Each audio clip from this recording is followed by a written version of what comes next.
Husband and his mistress's taunts. They said I could take everything and get out. But when I did, I never imagined my life would take such a turn. It was a crisp autumn morning when I discovered the betrayal that would alter the course of my life. My husband, Mark, had been seeing another woman, and their affair had gone on for months. The woman in question, Lisa, was a younger, vivacious colleague from his office, and their deception was unveiled through a series of damning text messages I stumbled upon. I confronted Mark, my heart pounding in my chest. He didn't deny it. Instead, he brazenly admitted to everything, his eyes cold and unyielding. Lisa stood beside him, her arms crossed and a smug smile playing on her lips. "You can take everything and get out," Mark said, his voice laced with contempt. "We don't need you here." The words stung, but they also ignited a spark of resolve within me. I had spent years supporting Mark, putting my own dreams on hold to help him build his career. Now he was casting me aside like an old, worn-out piece of furniture. I decided I wouldn't go quietly into the night. Chapter 1. The Beginning of the End. The next few weeks were a whirlwind of emotions and decisions. I moved into a small apartment across town, far enough to start anew, but close enough to attend the court proceedings. I hired the best lawyer in town and began the arduous process of divorce. I made sure to gather every piece of evidence of his infidelity, ensuring that the court would see the full extent of his betrayal. The divorce proceedings were brutal. Mark and Lisa continued to mock me, convinced they would come out on top. But they underestimated my determination. The court awarded me a significant portion of our assets, including the house, my car, and a hefty alimony. I took Mark at his word. I packed my bags and, with a heavy heart, walked out of the home we had built together. But I wasn't leaving empty-handed. Mark had said I could take everything, and that's exactly what I planned to do. With my newfound freedom, I decided to rebuild my life from the ground up. I enrolled in college, pursuing a degree in a field I was passionate about but had neglected for years. I found a small but cozy apartment, filled it with furniture that was entirely my own, and began to rediscover the person I had been before Mark had come into my life. Chapter 2. Rediscovering Myself. As the months passed, I flourished. I made new friends, joined clubs, and even started a small business from home. My confidence grew, and I realized I was stronger and more resilient than I had ever given myself credit for. One day, as I was walking through the city park, I ran into an old friend, Sarah.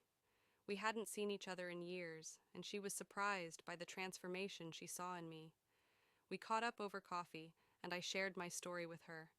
"You've come so far," she said, admiration in her eyes. "I'm proud of you." Her words meant the world to me. They reinforced the knowledge that I had taken control of my destiny.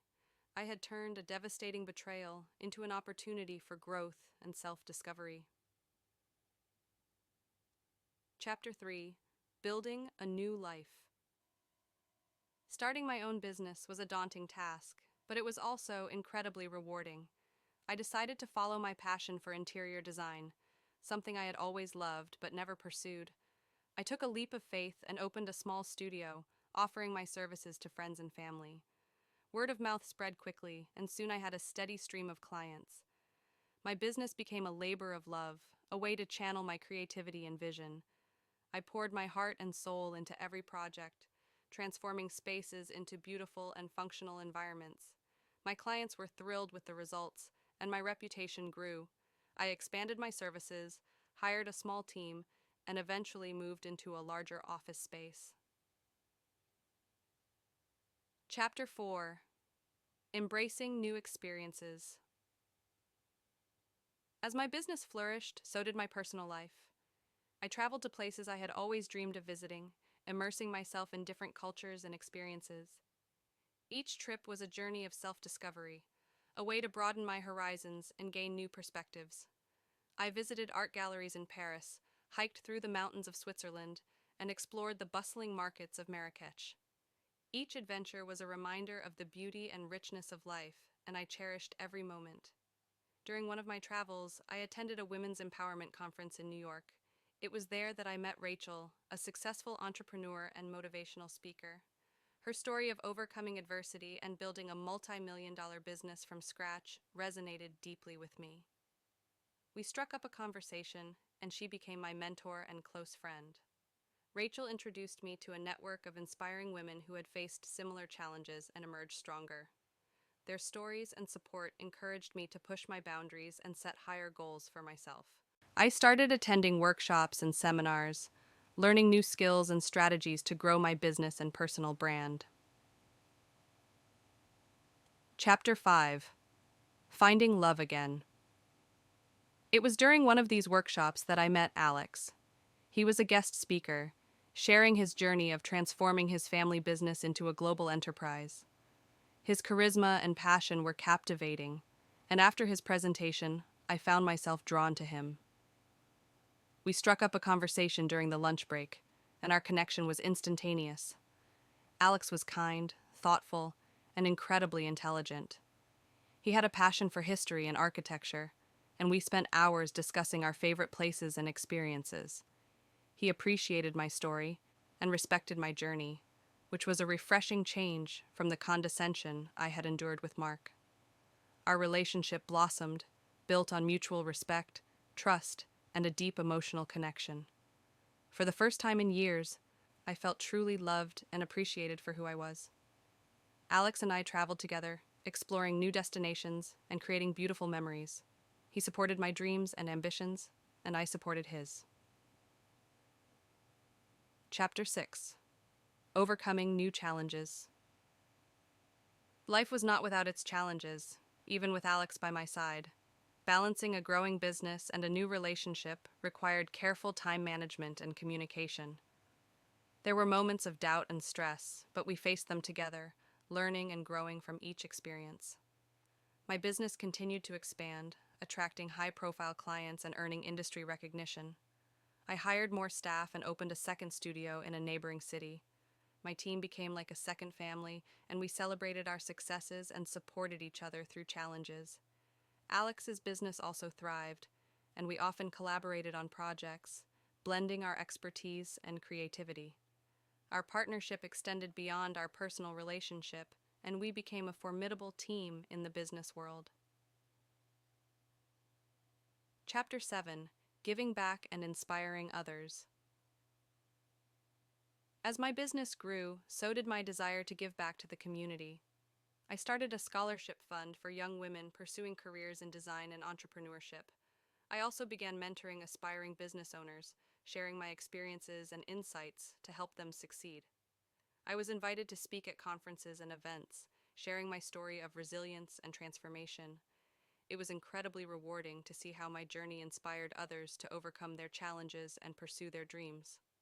I became an advocate for women's empowerment, using my platform to raise awareness and drive change. Chapter 8: Looking Back, Moving Forward. Reflecting on my journey, I realized how far I had come. The pain and betrayal that once consumed me were now distant memories, overshadowed by the strength and resilience I had discovered within myself. I had built a new life, filled with love, joy, and fulfillment. I had proven to myself that I could overcome anything, that I was capable of great things. Mark and Lisa were no longer a part of my story. Their taunts and betrayal had been the catalyst for my transformation, but they no longer held any power over me. I had taken everything and gotten out, but I had gained so much more in return. I had found myself, my passion, and a future that was brighter than I had ever imagined. In the end, I realized that the greatest revenge was living a life full of happiness and success. I was no longer a victim of my circumstances. I was the author of my own story, and as I looked towards the future, I knew that the best was yet to come. Epilogue.